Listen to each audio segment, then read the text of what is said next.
All right, what's going on? Welcome back to the Woodshop Live. We are here in the Woodshop. It's a bit of an extra, kind of different episode that I thought I would bring for you today, a little bit different than I normally do. I was going to shoot this as a regular video, then I thought, you know what, why don't we do this as a live stream? Because I think it might be a way for people to see how it's done. And also, perhaps if you're catching this live, you can ask questions and let me know what you think, and I can try to answer them as much as possible. So what we're doing is we're preparing Japanese chisels for use in the workshop. And as you can see here, I've got several different chisels here. There are three different types of Japanese chisels, and then I do have one socket chisel from Lee Nielsen. So I've got a couple chisels, and here's my philosophy with chisels. I didn't buy a set because sets are expensive. If you buy quality, sets are expensive. But I figured I would buy chisels as I needed them when I needed them, and so that way I can get what I need and work with it and get nice quality chisels, right? So I can spend what, 80, $90 for one chisel at a time versus I don't know, eight, $900,000 for a whole set. And they may be disparate. They may be different types of chisels, and it allows me to play around and see what I like. Now I do have a really cheap set of chisels, Chinese made, cheap, really like $10 for four of them, really, really cheap, that I used a lot. But then now I've got these nice ones. So I've got this one from Lee Nielsen. I also have a Narex. This one is in a 6 millimeter, and then this one is 8 millimeter. So I've just been slowly rounding that out. Now, these are more traditional Western style chisels with Western type of steels. And then now we have the Japanese chisels. And the first one that I worked on was the cheapest one of them all. This is by a company called Fujiwara, and these are sold at Woodcraft. And I bought this. It's like $35, and it's not terribly expensive. And I figured, you know what, let me buy this first, or let me buy this and then work on it first, and muck it up, make the mistakes, so that when I move to the nicer chisels, hopefully I won't be making those same mistakes again. And you're going to find out today whether or not I am worthy or not of it. You can see here on this piece here, you can see there's a seam. You could not see the seam when I first bought it. I kind of did a little bit of a mistake on that part, so you can see the seam now. But it has been prepared. It is ready to go. And we're going to go through the process of doing this for you. And there's a lot of videos online about how to set up your Japanese chisels. Those are all very good. As with anything, there's many different ways to approach the same thing. What I'm following is the methodology espoused by Stan Covington. And Stan is an American guy who's lived in Japan for 40 years, working in the construction industry. And he's really, really specific and detailed about the quality of the Japanese tools that he uses. He actually sells the tools to people outside of Japan online. So you can go to his website, covingtonandsons.com. I've got a link down below in the description. He's really, really good and has really beautiful stuff.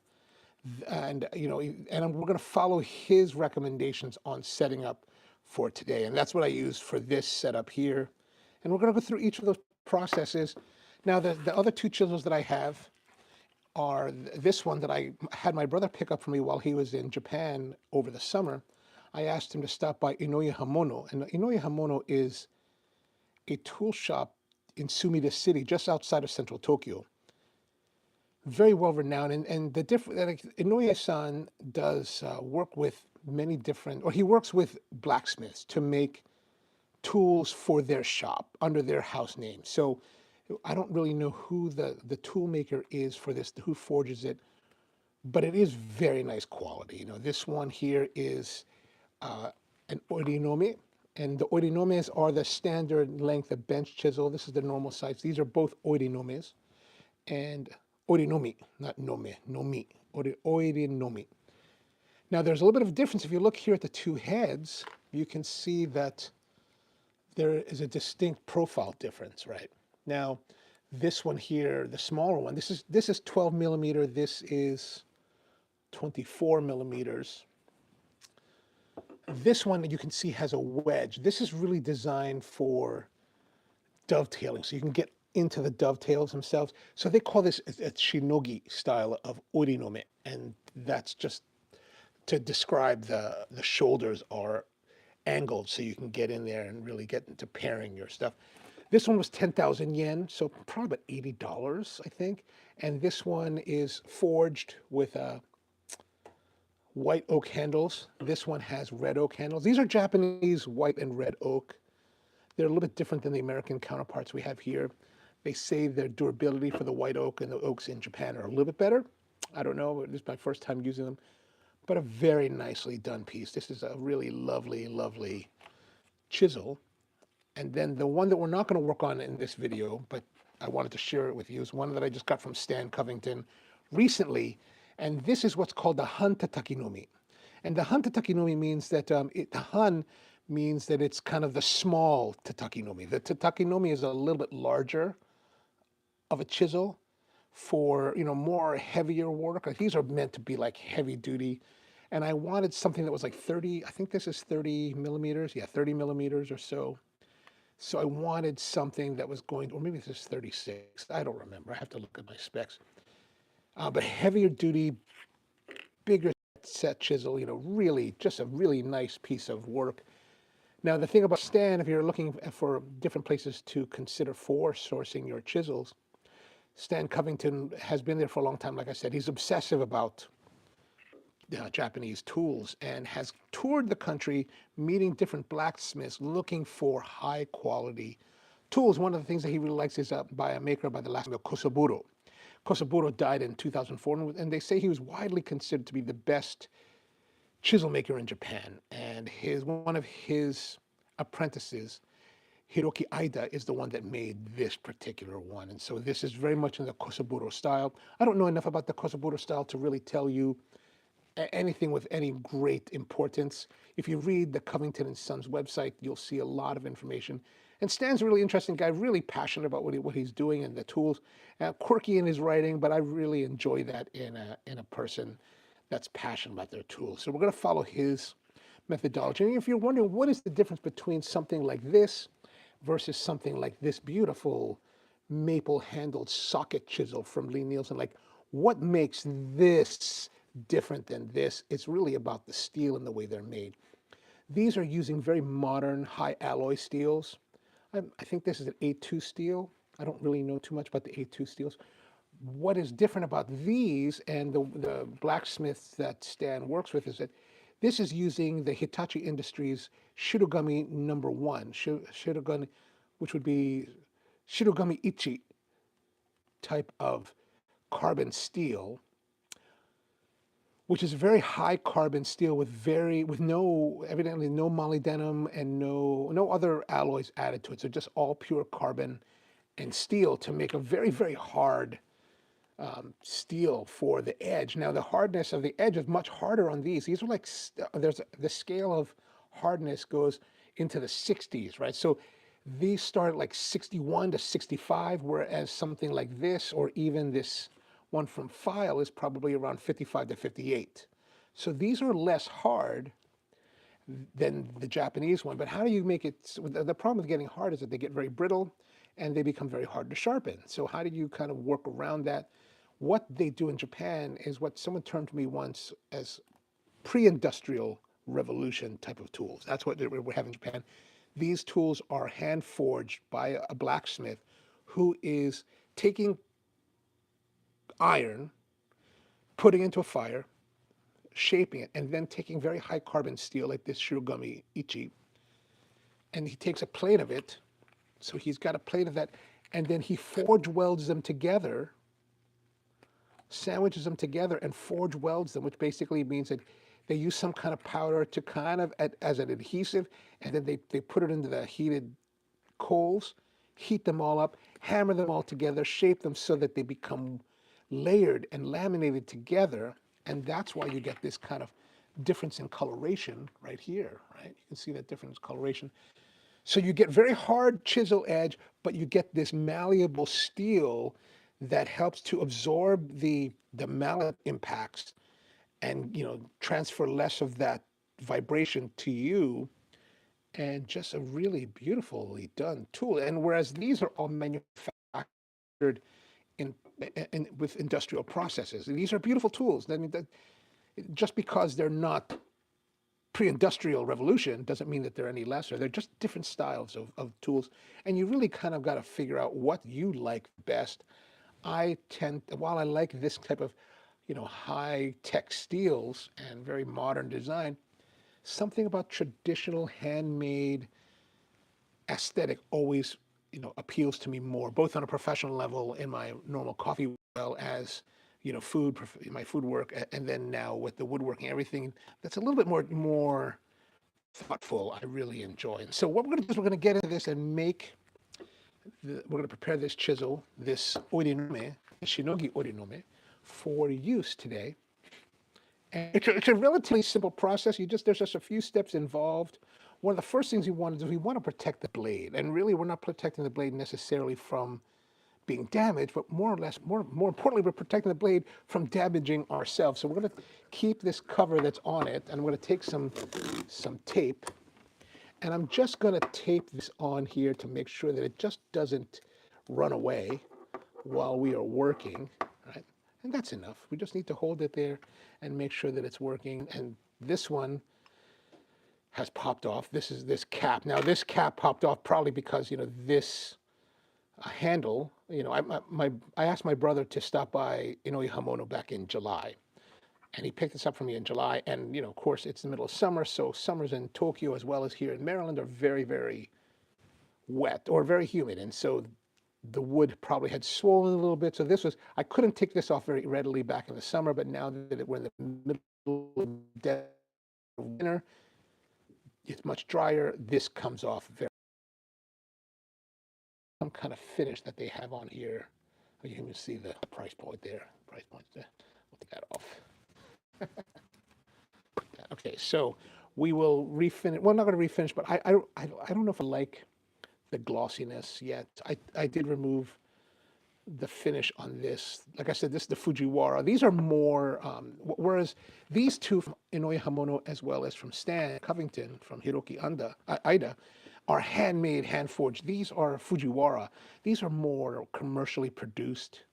I don't think they're hand-forged. I think they're, somehow commercially produced. They are laminated. You can kind of see the lamination there, but they're just not as well done, I guess you'd say. They're just not as, artisan made, but they're still, very, I'm presuming it's very nice. Once you put an edge on it, it should be nice. We're going to take our cap, put that aside. And now we need to remove the handle so we can inspect what's going on here. Oh, I need to get a block.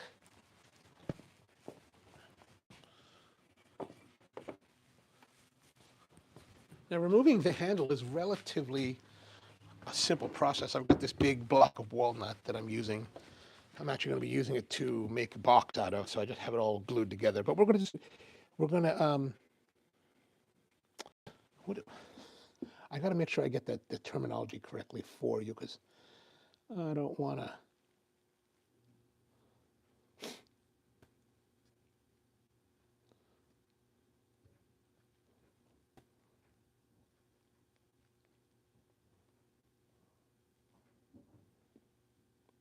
Oh, that's right. I'm trying to remember. I want to make sure I get the names right. So there's a little, you can see there's the pieces here. There's the head or the blade has a stem on it. And then there's what's called the kushigane, which is this kind of like sheath here, this cylindrical, this kind of tapered cylinder sheath. And then you have the handle. And inside here is a tang that actually presses in. So like on a socket chisel, there's a socket here where that connects to the shank, and the handle just, sockets in there and friction fits. This type has a tang on the inside that, kind of wedges itself into the interior of the handle. So we need to get that out. And the way to get that out is by banging it on the kushigane. We're doing 90, 90 until, see, it's starting to get, I feel like it's getting loose. Is it getting loose? Not yet.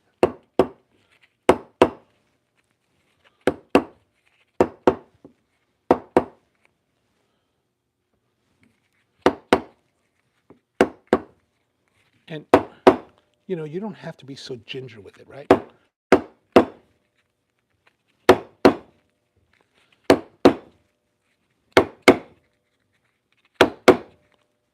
that's stupid. This is Ooh, this is... So you could do this on the side of your workbench. Wow. This one doesn't want to come out. It is coming out a little bit. I can see there's a little bit of separation.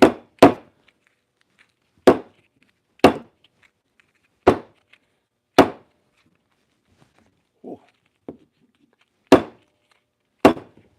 This is really why you want to cover this, because as you're sweeping around, you can cut your...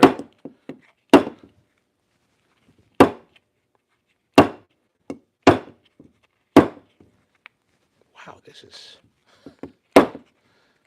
is much more impacted in here than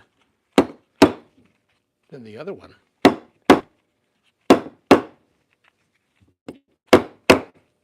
But I am seeing more and more separation right here, so that's definitely coming out. And you don't have to be ginger with it.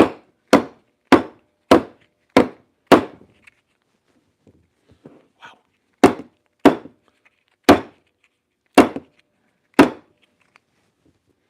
Wow, this is really... I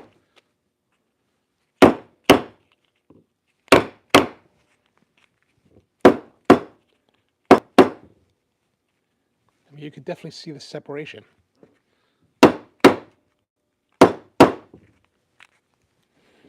Wow, by this point, the other one was separating already. I can't believe it's really that. This is, I guess this is really the demonstration where you can see the difference between the quality of the tools. Wow. I'm getting tired.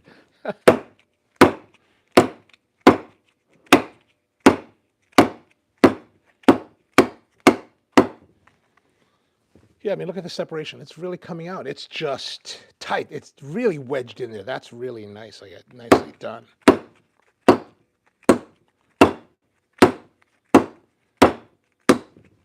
There we go. Finally, it has released.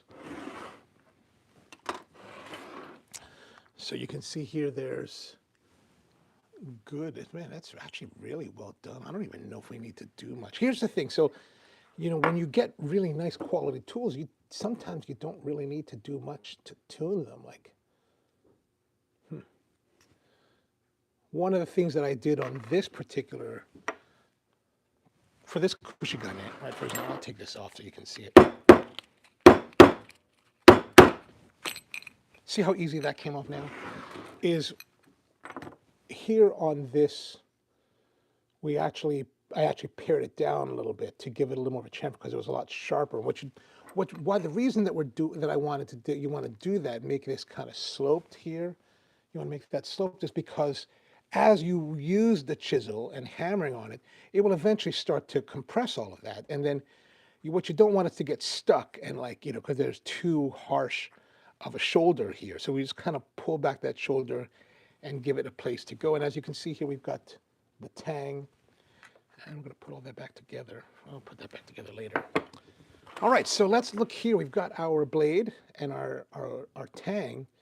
And this is the tang that fits in. Oh, what I forgot to do was...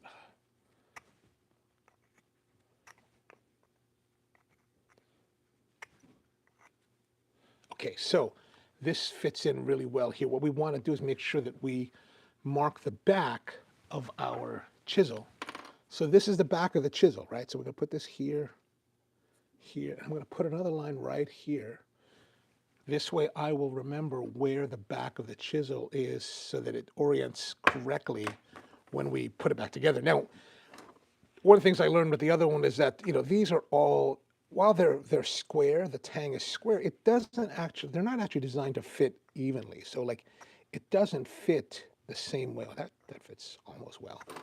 It doesn't fit quite the same way in the other orientations, right? So that if you're like me in this case and you forgot to mark it, you can easily find that again. So we're gonna take that, put that aside, and now that we have the tang off, what we're looking for is, we're looking at the shoulder here, right? Is this shoulder nice and clean? And are these flat and parallel? So we can do a little bit of work on it. if we want. I don't know if we really need to, but I'm going to take a little bit of file and just go across here just to hit it. Gosh, honestly, I'm looking at this and I don't know how much work this really even needs. I mean, that's, gosh, just feeling the file over it, it's all very flat and parallel. The shoulder is very square. Honestly, there's really not much to be done to tune this up. I guess in this case, when you have nicer tools, it's really more about inspecting the quality of the workmanship, right? I mean, these are not, these are, 10,000, this is 10,000 yen. So 10,000 yen compared to something like this, which is like $35 here in the United States after importation and all the markups. This is 10,000 directly from Inoue Hamono. So yeah, so these are going to be a little bit cheaper in the way they were made. So let's pull this back together. So this one was fairly decent, but I did end up cleaning that up a little bit here, right? Actually, the shoulder I probably could do a little bit more. See, there's a little bit of a notch right there. I think if we clean that up just a little bit would be better. Now, one thing to keep in mind when you're talking about the tang is that, remember, the tang is inside the tool. Right? The tang lives in the tool. No one ever will see this ever again. So don't worry so much about it because, yeah, no one's ever going to see it. Now I don't remember which way it was. There we go. That's the correct orientation. But no one's ever going to see that. So don't worry too much about it. And then now we're going to look here for the kushigane. The kushigane should be smooth. It should be flat and even on all these sides. Again, this looks very clean. Like they say you can do a little bit of chamfering on the inside. So we might do a little chamfering. I've got this knife here and we're just going to run it. Do we need that? Gosh, that feels like it's got a chamfer already on it. Maybe that doesn't need anything. Gosh, all right, let's, well, this is kind of fairly simple. We're going to remove this finish. Now, one thing to keep in mind, like you may be wondering, like, why are you doing all this? Because basically, Japanese tools are made in such a way that when they're made to a high quality, but when they're delivered with the intention that the user will work on them to fit their specifications. So that's what we're doing here. We're just gonna, I'm using 60 grit granite, Festool granite sponge abrasive, and we're just gonna sand off the finish. You might think 60 grit's very aggressive. It's kind of aggressive, but I don't want to waste time. Right? I just want to get her over with. Who wants to be doing this all day long with 180 grit sandpaper? Plus, I'm not terribly worried about, having, such a smooth finish. I mean, this leaves a nice finish. Plus, I want a little bit of grippiness to it.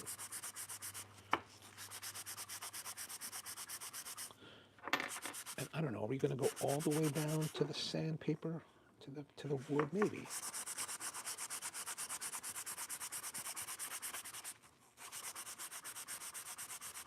I wonder if we should zoom in. So what if I zoomed in a little bit? That help. That's probably better.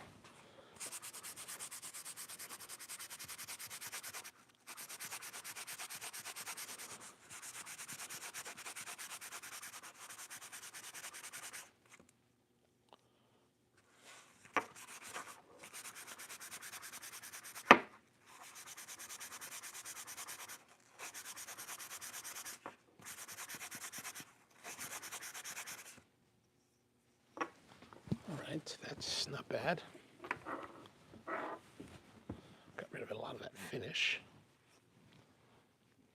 Another thing you want to look at here is on the top. You don't really want a lot of finish here. The finish tends to hold the fibers together. I don't think there's much finish there anyway. Will hold the fibers together, preventing it from mushrooming as you hammer on it, right?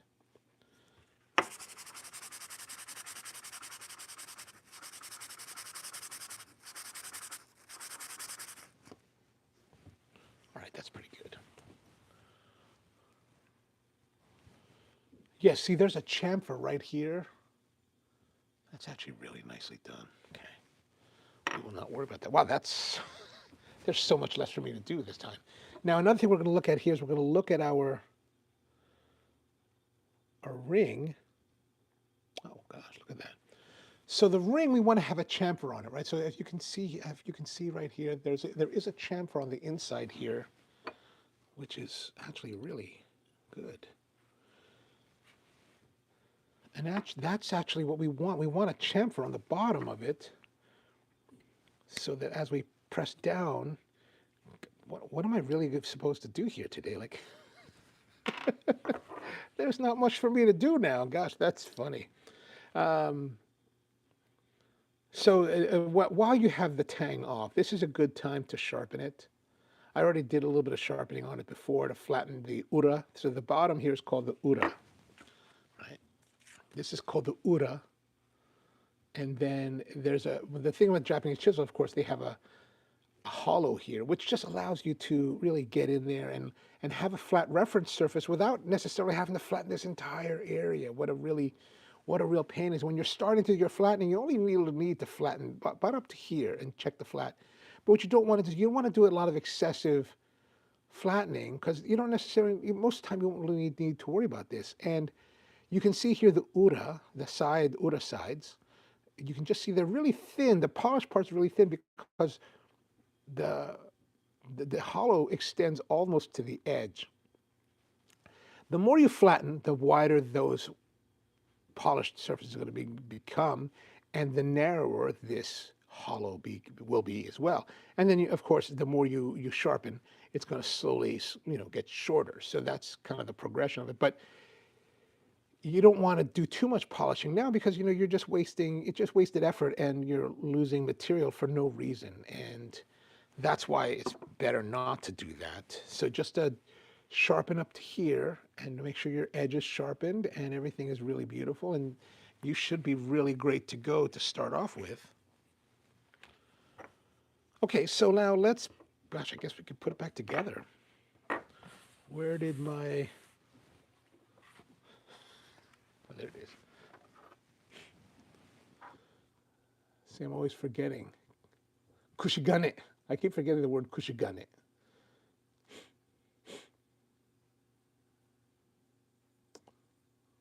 I have to use references because, honestly, all of this is still new to me in many respects as far as what to do. But really, now we're just going to put this together. We know where we're going to line up our back.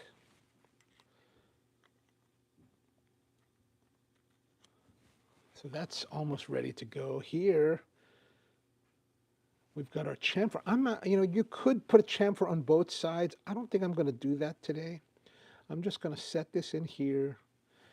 And then what we're going to do is we're also going to set this down. So I need a hammer. Whoops.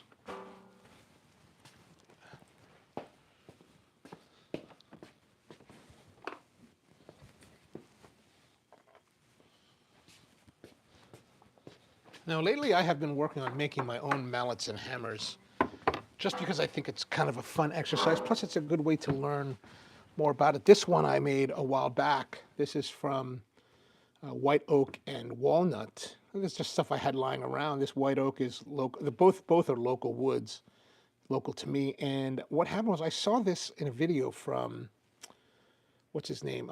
This Carpentry Life in Japan. He was at, I think, Kurashige, one of the tool shops he went into, and you only see it in the background, a square, like a rectangular headed mallet. And I was like, that looks awesome. I want to make one. And I had this white oak lying around, so I kind of made it for me. Super long handle. It's like ridiculous how long this handle is. Like, it's a good 6-7 inches longer than it really needs to be. But, I thought it'd be kind of fun. I had this piece of walnut and used it. So we're going to use that. And what we're going to do is we're just going to hit the edges of the cap and push it down. And we want to have it go about a 1/16 of an inch, maybe like 1 millimeter, 2 millimeters down. So I'm just hitting it, I'm pushing it down. The chamfer is helping to push it down, right?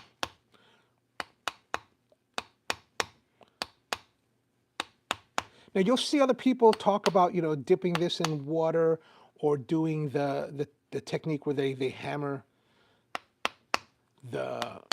we might have to end up doing that, where they hammer this. Now you can use a different hammer to do that. I forgot the name of this technique. This is a hammer from Fast Cap, a Japanese style hammer, really small, really kind of a nice little hammer. Or you can use your Geno. This is a Geno also from Stan Covington. I just got this made to handle out of Hawaiian koa. And the Geno is the traditional hammer used for chisels. So one head is flat that you use for the chisels, and the other one has a slight dome on it. So we're going to use that dome, and we're just going to... The idea is that you're going to compress the fibers slightly. So that's just compress it just a little bit. Make sure we got our chamfer. Face that down. And now...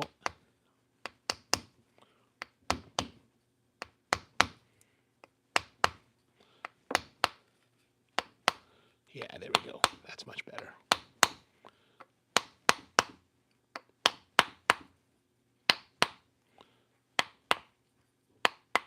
Okay, so we've got it just a little bit. It doesn't have to be a lot.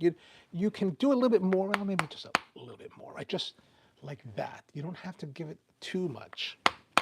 Well, maybe a little bit more. Too much is just wasteful, right? Because over time it's going to shorten, and you won't have to worry about it. So let's put this back together.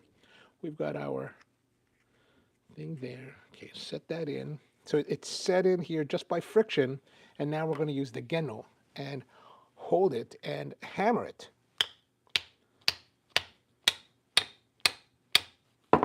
Oops, that's coming off now.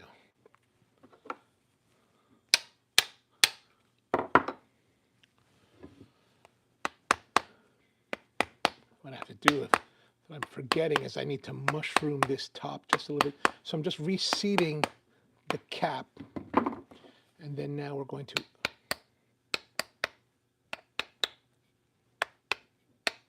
I'm just kind of hitting the edges of the circle to try to mushroom it out just a little bit.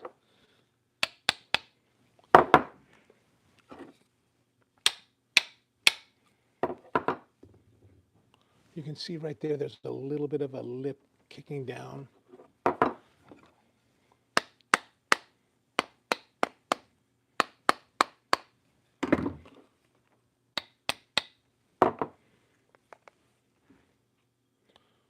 All right, that's pretty much it. There it is. We've got everything back. The kushigane is seated again. Now, here's the thing. When it comes to all of this, like if you look at this one here, like it's not terribly pretty, but it doesn't have to be because these are working tools. So I don't really worry too much about it. And then now I'm going to put this one back together. Gosh, that was embarrassing. Is that the right orientation? Yeah, okay.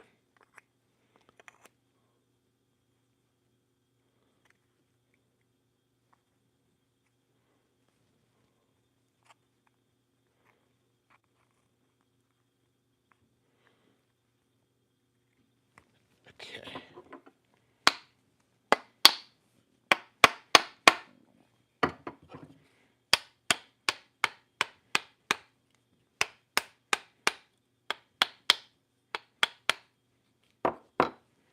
There we go.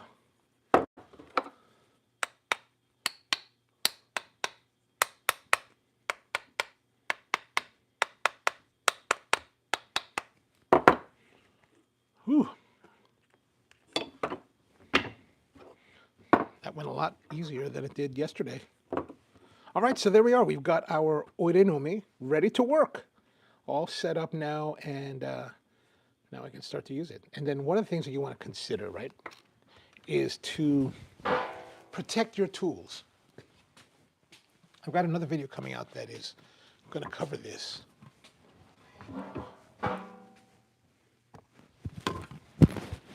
But make yourself an oil pot. These are really easy to make. Just a rag in a little container and another container to keep it nice and clean. And once you're finished with using your tools and you're done with it, you just take this oil pot, and this actually has mineral oil in it, and you just kind of dab it on your tools. And you could, that's it. And now it's coated. You can wipe it off a little bit if you want. But that gives a little bit of coating and protection to your tools so that, it'll protect it against rust and any kind of wear. We're going to do the same for our Shinogi Oire Nomi.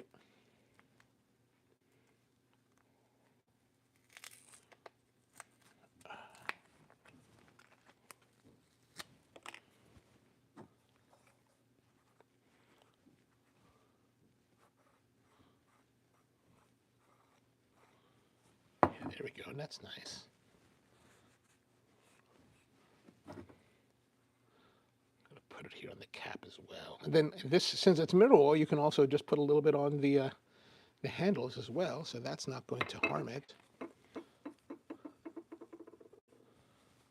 All right, so there you go.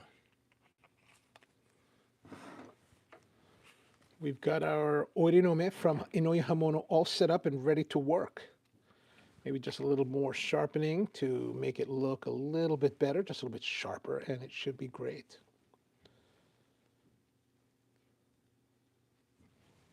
And you see, as you can see, it didn't take that long. It doesn't have to take that long. We're really, a lot of the stuff that we're looking at is just looking at to make sure that everything fits well and is really nice. Actually, let's have a look. Since we're doing this, let's look at the Hantataki Nomi as well. We're going to do the Hantataki Nomi. We've got time. Why not put the tape on this? Bring that back out. And again, we're going to start by taking off the kushigane.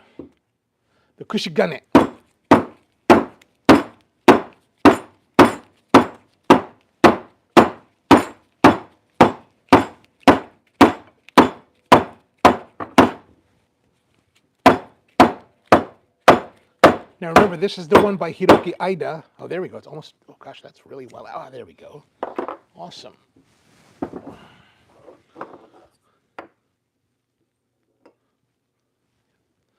The kushigane is ready.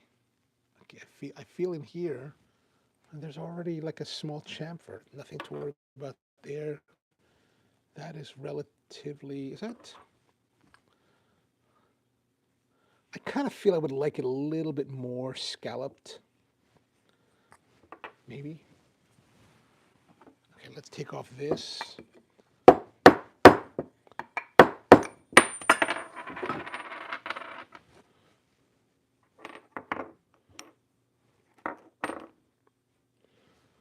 Let's see. Put the glasses on. Gotta put the glasses on. There's a slight chamfer there. Yeah, there's a slight chamfer on this side. Just very slight, though. The nice thing about this steel is that you can cut it. It's a little bit difficult, but it can be cut. Although this knife is probably not up to that challenge. You can also use a round file. This is a 5/32 round file for my chainsaw. And if you're going to do some of this, you want to put it here on this block so you can get a little bit better of an angle. We'll just put a slight chamfer on this one. This will be our bottom edge, and this is going to help it get down in there.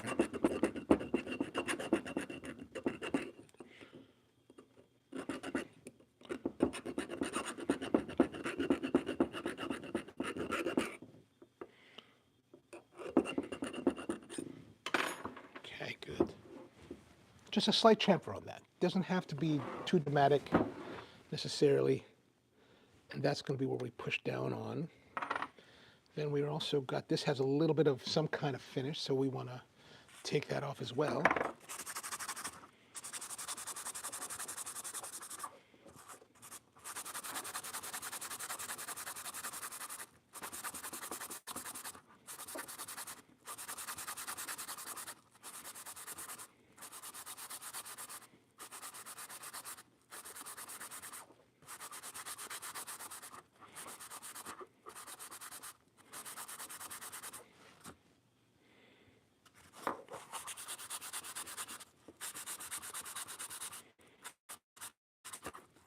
Now, if you're watching this later, if you have any questions, feel free to drop them in the comments, and I will try to find whatever answer I can possibly find for you. I am very new to Japanese tools, but I will try to get any kind of query answered. Hopefully we can, find it out, because there's a lot to learn. There's a lot to learn about the Japanese tool. There's really no finish on the top there, which is good. Now, the thing that I'm thinking about is, how do I really want to change that? Give it a little bit more of a chamfer, or is that, I guess that's good.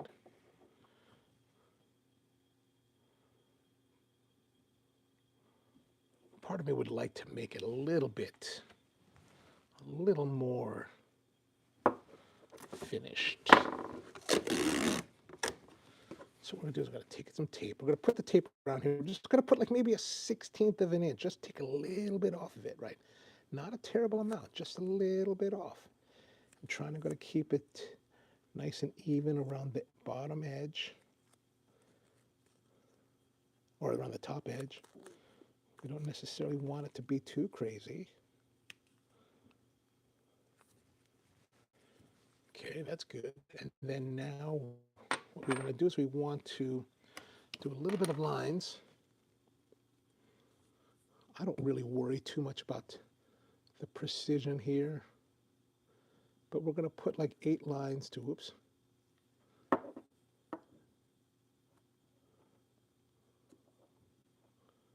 These are just going to be like chisel marks for us to follow.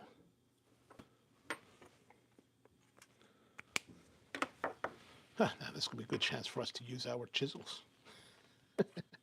Maybe use this one. Oh, and before we begin that, we want to get some tape. Wrap the bottom here to protect it. We want to protect the cone during this step.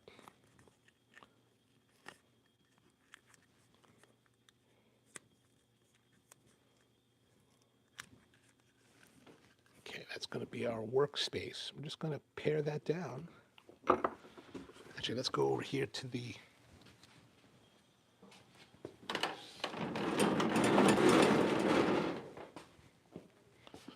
we're going to move now over to our, what do you call this? Over to the vise. To the vise. Great design. Like if you look at a lot of the Moxon vices online, they're all kind of like similar. This one has a lot of stylistic features that I think are really nice.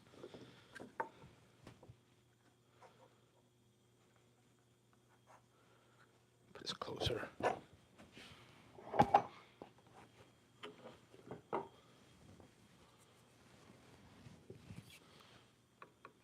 we're just gonna,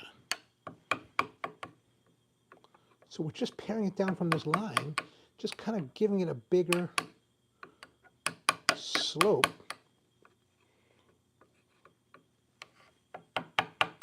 Just a little scalloping.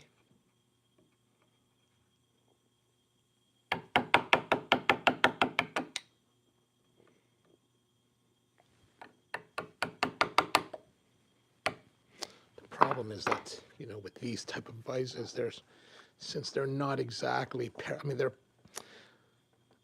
there's always a little bit of an issue holding it down, right? So, but the idea is we want to get a little slope down here.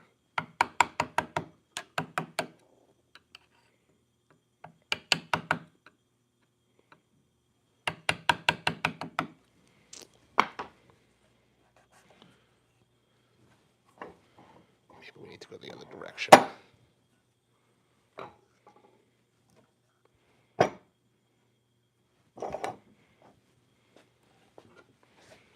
Let's try that.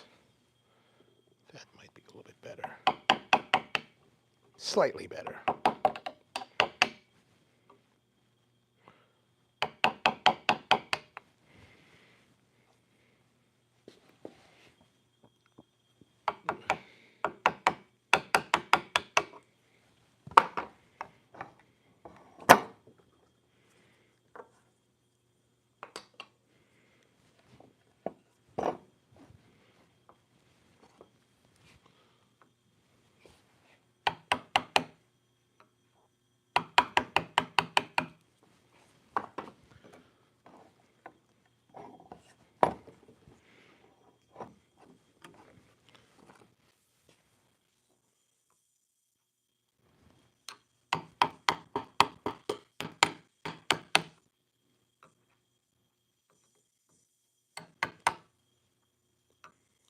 So as you can see, it's not terribly difficult to do all this.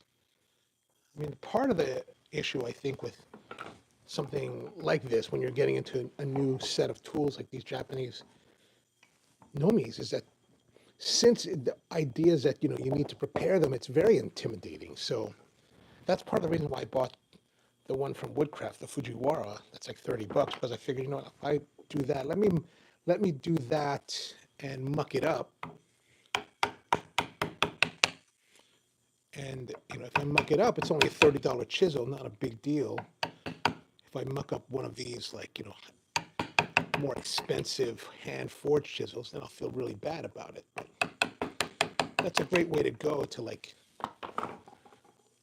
play around with it, learn it, get a feel for it. Like I did that yesterday, and now I've got a better feel for what I'm doing, so I can be a little more cavalier about how I'm approaching it. you know. And Stan really does provide a good tutorial on his website. We're using basically his techniques here today from Covington and Sons instructions on how to do chisels.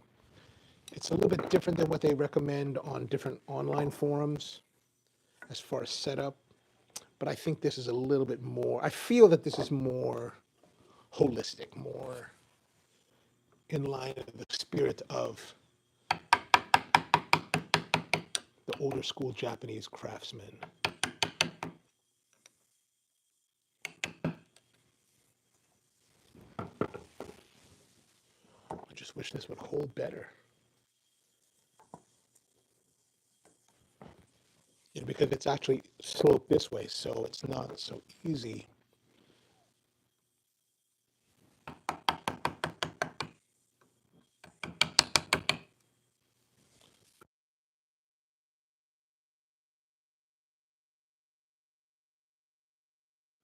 I'm just looking to make it even. Oh, there's a little high spot right there, so we want to.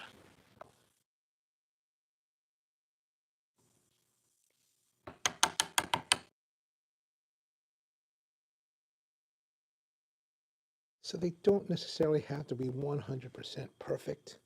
You can make it as perfect as you want, and that's something that I would encourage you to consider doing. If you want to make it as beautiful as you possibly can, go for it, right? I think that the more meticulous a work that you try to do in any of your projects just helps you become a much better, helps to improve your woodworking skills.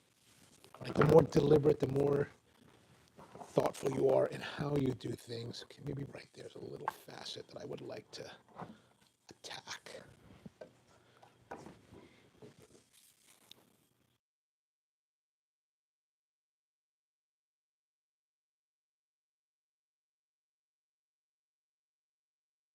Fair enough, I think.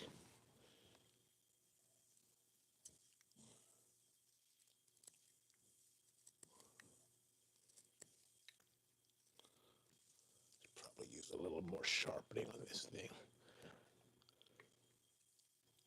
This is really my first outing with this 12mm chisel.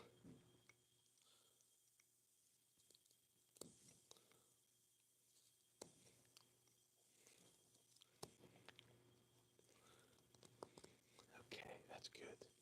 Okay, that's pretty good. Let's go.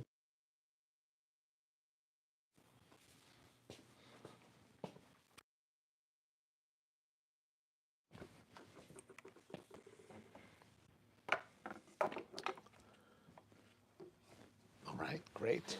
I'm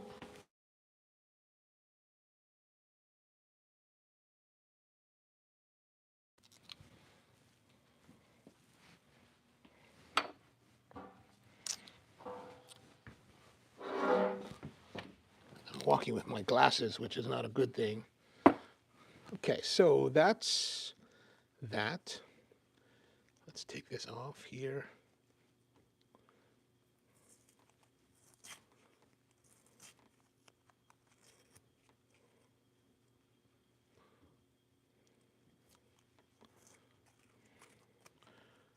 So the tape is really here just to protect the cone.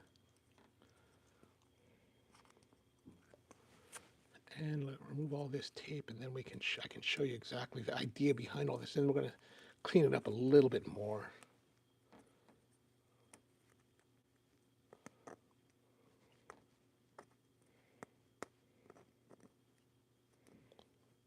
Okay, so you can see here it's a bit jagged, just from the chiseling. So we're just going to clean it up just slightly. Just slightly. You don't go deep on it because we don't want to make the cone loose for the kushigane, right? The kushigane already fits very nice and snug in here, so we don't want to loosen that up. Let's test that fit. And that just gives us a little more room for the kushigane.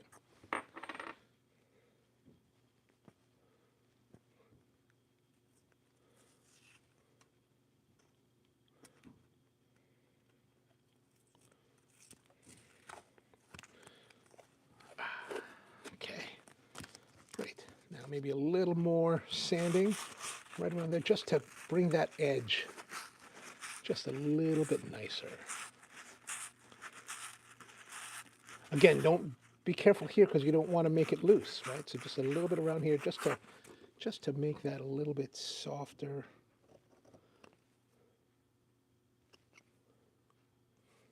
Yeah, that's good. Don't overthink it, right? Don't overthink it. Remember, this is a working tool, so it doesn't have to be perfect. Or it can be, it can be. All right, that's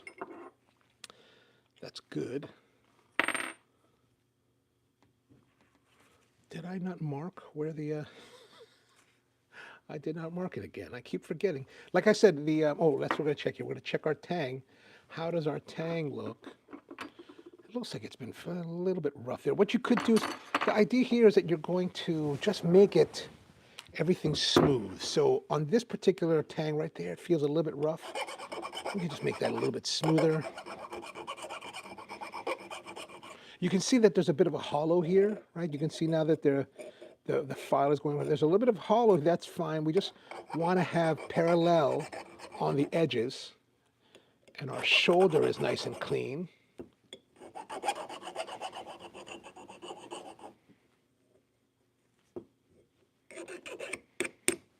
But you don't have to put too much effort into this, right? You just want to make sure that it's not getting stuck, and it's not really getting stuck because we were able to extract it.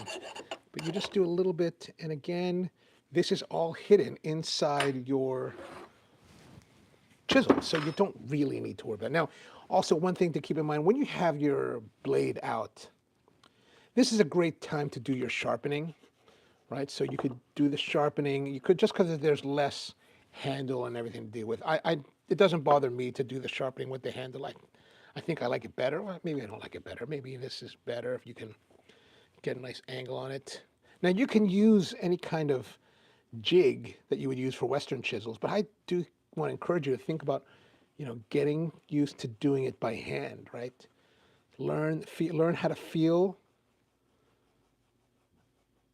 and just work it. And so one thing also, while you're working your chisels, whether you're going this way or this way, put your pressure there, and your back should just give support. Let this be the pivot point for your sharpening, right? Don't put, like a lot of people push down like this, and that can, give you a little bit of undulation on the bevel. You just feel the bevel, and then you just kind of go back and forth on it. And that'll do it. That's really kind of all you need to do. Just let the weight of it, and even when you're doing it flat, right? If you're doing flat, right? Like if you're doing flat, just put the weight, you're just supporting here. Right? Keep that in mind for your sharpening technique. Okay, let's put this back together. We're going to look to see, since I forgot to put the markings on here again, maybe that's the marking, who knows. We're just going to see how this fits best. So I'm just putting it in there. That does not fit at all. That does not fit at all. That doesn't fit either. Hopefully that's it. That's it. There we go. Okay, we've got our orientation. Let me put that down here. Like that. There we go. Now we know. Now we don't have to stress about it. So now we're going to put our kushigane. And just like to fit it on there, make sure that it fits nicely. And then look for our reference mark back there. And again, we just set it on top. Like that, good. And then now for our, we're going to use a chamfered side, which is down. And the chamfered side is down that way as it pushes down over time, it just kind of slides under, right? And then now we just need to use our wood hammer, push it down. Again, we're going to push it down about a 1/16 of an inch or a millimeter. And as I'm doing that, it's also pushing that on slightly.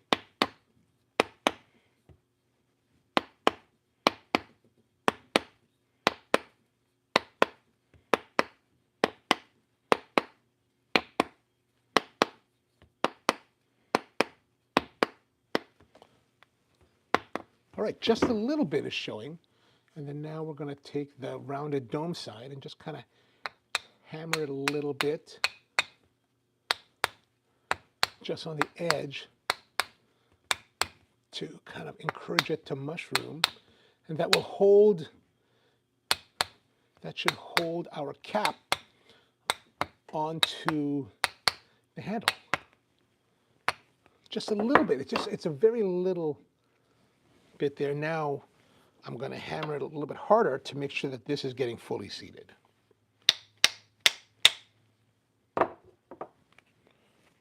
Yeah, there we go. Maybe come down with this a little bit more.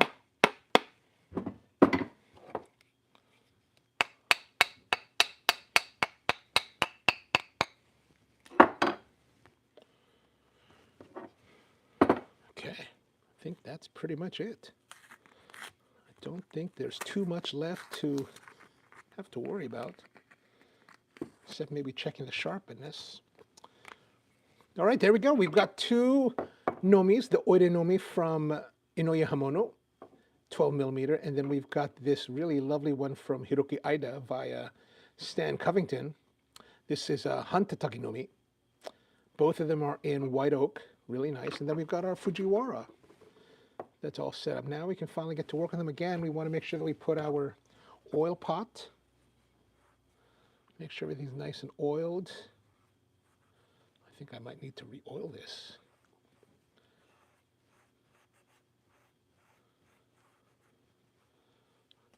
If you decide to do an oil pot, just remember that the oil, there's a lot of material, so it's easy for it to absorb everything. So you need to refill it more often. All right, so there it is, a little bit of a demonstration on how to set up your chisels. And we didn't do any water. We didn't do any kind of water. Just this really simple method, traditional method by a lot of the craftsmen in Japan, how they'll set up their nomis. So just something for you to try. Hope you find this interesting. If you like what we're doing here, please consider subscribing. And if you'd like to support the channel and our efforts, I do coffee in the real world, a place called SproCoffee.com. If you'd like to get some coffee and buy coffee from SproCoffee.com, it actually, helps me to make a living and continue to make videos here on the channel. Plus, you get to have some really nice coffees for you to enjoy at home. So consider that if you have the moment. And otherwise, thank you very much for tuning in. That's going to be it for today. Here's our 3 chisels, all finished.